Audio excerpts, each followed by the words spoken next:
Emotional blackmail book summary. Emotional blackmail सुनने में ही एक भयानक सा शब्द लगता है। हमें लगता है कि इसका इस्तेमाल लोगों को पागल बना देता है या फिर आत्महत्या करने पर मजबूर कर देता है। लेकिन कभी कभी हमारी हर रोज की जिंदगी में हमें इमोशनली ब्लैकमेल किया जाता है। इससे हम मानसिक संतुलन तो नहीं खोते, लेकिन हमारी खुशी जरूर खो जाती है। इससे हम आत्महत्या तो नहीं करते, लेकिन हम जीने का मतलब जरूर भूल जाते हैं। यह किताब हमें बताती है कि किस तरह से हमारे परिवार के कुछ लोग हमें इमोशनली ब्लैकमेल करके हमसे अपने मन का काम करवाने की कोशिश करते हैं। ये किताब बताती है कि इमोशनल ब्लैकमेल की क्या वजह हो सकती है और यह किस तरह से हमारी हर रोज की जिंदगी को खोखला बना रही है। हम यह देखेंगे कि किस तरह से हम इमोशनल ब्लैकमेल को पहचान सकते हैं और इसके जाल से बाहर निकल सकते हैं। इमोशनल ब्लैकमेल क्या है और यह कैसे होता है? किस तरह से आप इमोशनल ब्लैकमेल की पहचान कर सकते हैं? किस तरह से आप खुद को इमोशनल ब्लैकमेल के जाल से बाहर निकाल सकते हैं? इमोशनल ब्लैकमेल हमारे साथ हमारी रोज की जिंदगी में होता है और हम इसे देख नहीं पाते। ब्लैकमेल एक बहुत कठोर शब्द है जिसे सुनते ही आपके दिमाग में कुछ बड़ी मुसीबत जैसी चीज आती होगी, लेकिन यह हर रोज की जिंदगी में हमारे साथ होता है। जब हमारा कोई करीबी आदमी हमारी कमजोरी का इस्तेमाल करके हमसे कुछ करवाने की कोशिश करता है। ब्लैकमेल एक तरह की धमकी होती है जिसमें एक व्यक्ति आपसे कहता है कि अगर आप कोई काम नहीं करेंगे तो उसके नतीजे अच्छे नहीं होंगे। ऐसा हमारे रिश्तों में अक्सर होता है जब हमारा पार्टनर हमारी कमजोरी को जानता है और वो उसे हमारे खिलाफ इस्तेमाल करने की कोशिश करता है। कुछ लोगों को पता होता है कि उनका पार्टनर रिश्ते को बचाने के लिए कुछ भी करेगा और इसलिए वो इसका इस्तेमाल करके उससे अपने मन का काम करवाने की कोशिश करते हैं। वे धमकी देते हैं अगर वो उनका काम नहीं करेगा या करेंगी तो वे रिश्ते को खत्म कर देंगे। ऐसा हम में से बहुत से लोगों के साथ हो चुका है। लेकिन अब सवाल यह है, हम क्यों किसी को अपनी कमजोरियों का इस्तेमाल करने देते हैं? इसकी दो वजह है। पहली वजह यह है कि हमारा पार्टनर हमारी कमजोरी को अच्छे से जानता है और हमें यह पता ही नहीं लगता कि वो हमारा इस्तेमाल कर रहा है। एग्जाम्पल के लिए, अगर आपको यह लगता है कि आप दूसरों की मदद करने वाले व्यक्ति हैं और आपके पार्टनर को यह पता है, तो वो आपको लालची और स्वार्थी कहकर अपना काम निकलवा सकता है। उसके ऐसा कहते ही आपके सेल्फ इमेज को ठेस पहुंचेगी और आप खुद को सही साबित करने के लिए उसका बताया गया काम करने के लिए तैयार हो जाएंगे। आपको पता ही नहीं लगेगा कि वो आपको ब्लैकमेल कर रहा है। इसके बाद इसकी दूसरी वजह यह है कि हम यह सोचना ही नहीं चाहते कि हमारा कोई करीबी आदमी हमारा इस तरह से फायदा उठा रहा है, इसलिए हम खुद इस बात की तरफ से मुंह फेर लेते हैं। इमोशनल ब्लैकमेल के 6 लक्षण हो सकते हैं। अगर इमोशनल ब्लैकमेल को पहचान पाना मुश्किल है तो किस तरह से हम खुद को इससे बचा सकते हैं? यह मुश्किल तो है, लेकिन अच्छी बात यह है कि हम कुछ चीजों पर ध्यान देकर इसे पहचान सकते हैं। इमोशनल ब्लैकमेल के 6 लक्षण हो सकते हैं: ख्वाहिश, विरोध, दबाव, धमकी, बात मनवाना और रिपीट करना। इसे अच्छे से समझने के लिए हम लेखक के क्लाइंट्स आर्टी और एना का एग्जाम्पल लेते हैं। आर्टी की ख्वाहिश थी कि वो एना के साथ रहे, लेकिन एना चाहती थी कि वो लोग अभी साथ ना रहें। एना अकेले रहना चाहती थी क्योंकि उसे कुछ जगह चाहिए थी, लेकिन आर्टी चाहता था कि वे लोग साथ रहें और अपने रिश्ते को आगे बढ़ाएं। यहाँ पर आर्टी की एक ख्वाहिश है और वो एना के विरोध को खत्म करके उस ख्वाहिश को पूरा करने की कोशिश कर रहा है। इसके बाद आर्टी ने एना पर प्रेशर डालकर उसे धमकी देना शुरू किया। वो उससे कहने लगा कि वो अपने रिश्ते को लेकर बहुत सीरियस है, जबकि एना बात आगे बढ़ाने के लिए तैयार नहीं है। इमोशनल ब्लैकमेल के इस स्टेज में एक व्यक्ति किसी तरह से सामने वाले पर दबाव बनाकर उसे अपने हिसाब से काम करने के लिए मजबूर करता है ताकि वो उसके विरोध को खत्म करके अपनी ख्वाहिश को पूरा कर सके।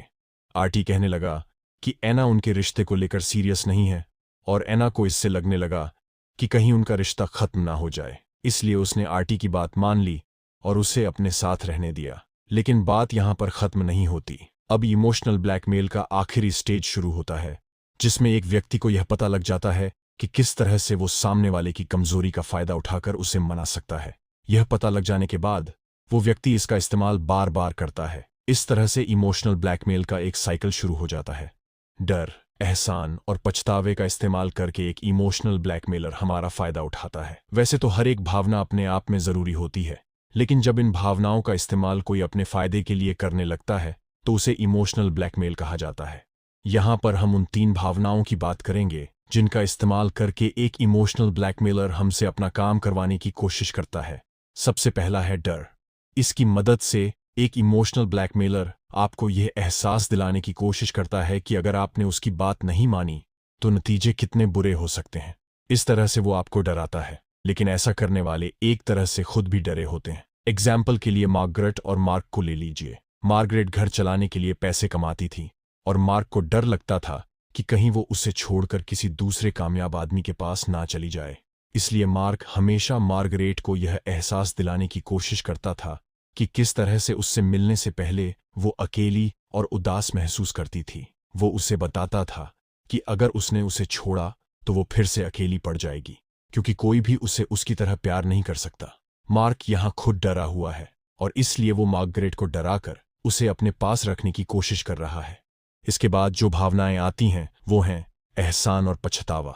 अक्सर इमोशनल ब्लैकमेलर आपको बताता है कि उसने आपके लिए कितना किया है। पेरेंट्स अपने बच्चों के साथ यह अक्सर करते हैं। वे उन्हें यह दिखाने की कोशिश करते हैं कि उनके कितने एहसान हैं उनके ऊपर, ताकि उनके बच्चे उस तरह से रहें जिस तरह से वे चाहते हैं। इससे आपको पछतावा होता है और अंदर ही अंदर आपको यह लगने लगता है कि आप बुरे इंसान हैं। इन सभी तरह की भावनाओं को समझना और इन पर जीत हासिल करना इमोशनल ब्लैकमेल से बचने के लिए जरूरी है।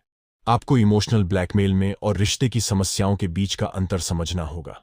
कभी कभी हमारा पार्टनर हमें इमोशनल ब्लैकमेल नहीं कर रहा होता, बल्कि वो एक समस्या को सुलझाने की कोशिश कर रहा होता है। यह जरूरी नहीं है कि जब भी आपका पार्टनर आपसे गुस्सा हो तो वो आपको ब्लैकमेल ही कर हो, लेकिन आप इसमें अंतर कैसे जानेंगे?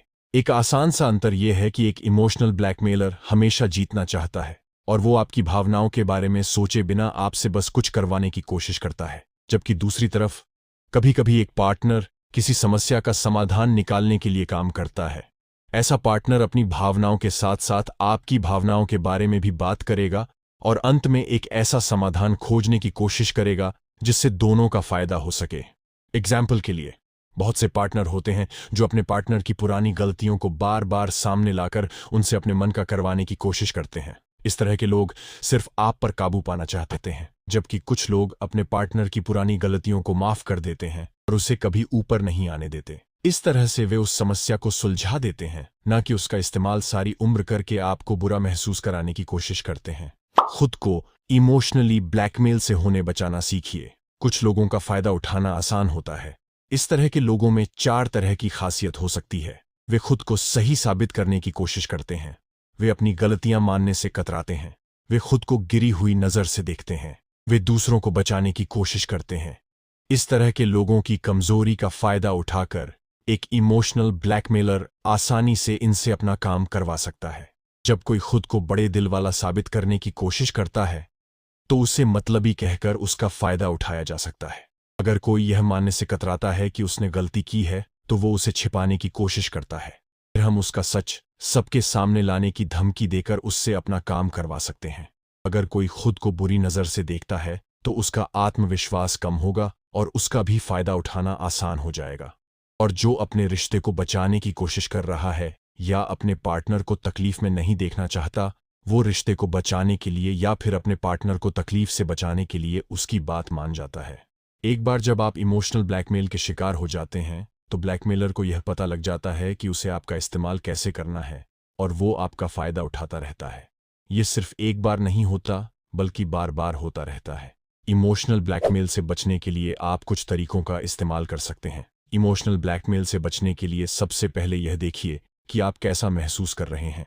ब्लैकमेल के वक्त अक्सर हम कुछ टेंशन या कोई नेगेटिव भावना महसूस करते हैं। हमें यह लगता है कि सामने वाले की बात मान लेने से हम इस भावना से आज़ाद हो जाएंगे। अगर इस तरह की भावनाएं पैदा हों तो उसकी बात मानने के बजाय उसे टाल दीजिए। एग्जाम्पल के लिए आप कह सकते हैं, मेरे पास तुम्हारे सवाल का जवाब नहीं है, मैं बाद में सोचकर बताऊंगा। इससे आपको उस भावना से निकलकर सोचने का कुछ समय मिल जाएगा और आप यह भी तय कर पाएंगे कि वो असल में आपको ब्लैकमेल कर रहा था या नहीं। इसके बाद आप हालात को समझने के लिए खुद को उस हालात से अलग करके उसे एक तीसरे आदमी की तरह देखिए। ये सोचिए कि अगर आपका दोस्त और उसका पार्टनर इस तरह से बहस कर रहे होते और आप वहां पर खड़े होकर उनकी बात को सुनते, तो क्या आप उसे इमोशनल ब्लैकमेल का नाम देते? अगर हां, तो समझ जाइए आपका पार्टनर आपसे जीतने की कोशिश कर रहा है। इसके अलावा आप यह भी देख सकते हैं कि आपका पार्टनर किस तरह से बर्ताव कर रहा है। क्या वो आपकी भावनाओं के बारे में सोच रहा है या वो सिर्फ अपनी बात मनवाने की कोशिश कर रहा है? साथ ही यह भी देखिए कि वो आपको कैसा महसूस करा रहा है। क्या आपको यह लग रहा है कि आप बहुत मतलबी हो गए हैं और अपने पार्टनर के बारे में नहीं सोच रहे हैं, या आपको यह लग रहा है कि आप उसकी खुशी के लिए जिम्मेदार हैं और उसे आपकी ज़रूरत है, या फिर आपको यह लग रहा है कि अगर आप उसकी बात मान लेंगे तो वो आपको परेशान करना बंद कर देगा। इस तरह के ख्यालों का आना ही खतरे की निशानी है। फंसा हुआ, डरा हुआ या दबाव महसूस करना ही एक इमोशनल ब्लैकमेल की निशानी है। खुद को कुछ समय दीजिए और इससे निकलने के तरीके आपको खुद मिलने लगेंगे। आप उसी वक्त अपने पार्टनर की बात मत मानिए।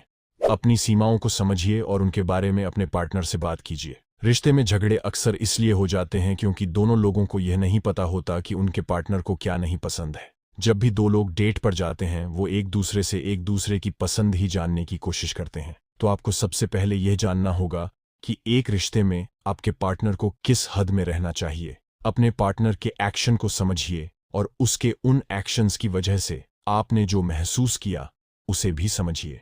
इस तरह से आपको यह पता लगेगा कि उसके किस बर्ताव पर आपको बहुत बुरा लगा था। यही वो वक्त था जब आपके पार्टनर से हदें पार की थीं। एक बात आपको यह पता लग जाए कि आपको किस बात का बुरा लगता है, इसके बारे में अपने पार्टनर से बात कीजिए।